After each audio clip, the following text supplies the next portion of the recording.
સ્વાધ્યાય 5.6 સાચા વિકલ્પ નીચે લીટી કરો. એ જ્યારે સંરક્ષી બળ પદાર્થ પર ધન કાર્ય કરે છે ત્યારે પદાર્થની સ્થિતિ ઉર્જા વધે છે, ઘટે છે કે અચળ રહે છે? તો સ્થિતિ ઉર્જા ઘટે છે, બરોબર.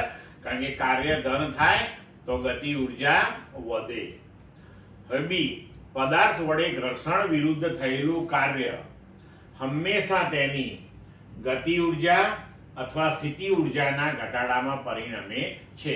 તો અહીં તે તેની ગતિ ઉર્જાના ઘટાડામાં પરિણમે છે, કારણ કે ઘર્ષણ જે છે એ ગતિની વિરુદ્ધમાં કાર્ય કરે છે, એટલે વેગ અથવા તો ઝડપમાં ઘટાડો કરે છે.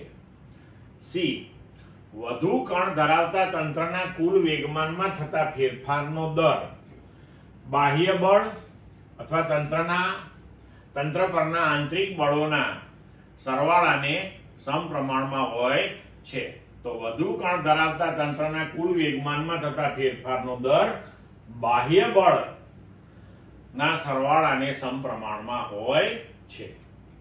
ડી, બે પદાર્થોની અસ્થિતિસ્થાપક અથડામણમાં જે રાશિઓ અથડામણ પછી બદલાતી નથી તે કુલ ગતિ ઉર્જા અથવા કુલ રેખીય વેગમાન અથવા બે પદાર્થો વડે બનતા તંત્રની કુલ ઉર્જા. તો આપણે થિયરીમાં ભણી ગયા કે કુલ રેખીય વેગમાન અને બે પદાર્થો વડે બનતા તંત્રની કુલ ઉર્જા બદલાતી નથી, પણ અસ્થિતિસ્થાપક અથડામણમાં ગતિ ઉર્જા બદલાય છે. તો આપણો વિકલ્પ થશે કુલ રેખીય વેગમાન અને બે પદાર્થો વડે બનતા તંત્રની કુલ ઉર્જા. ક્લિયર મિત્રો?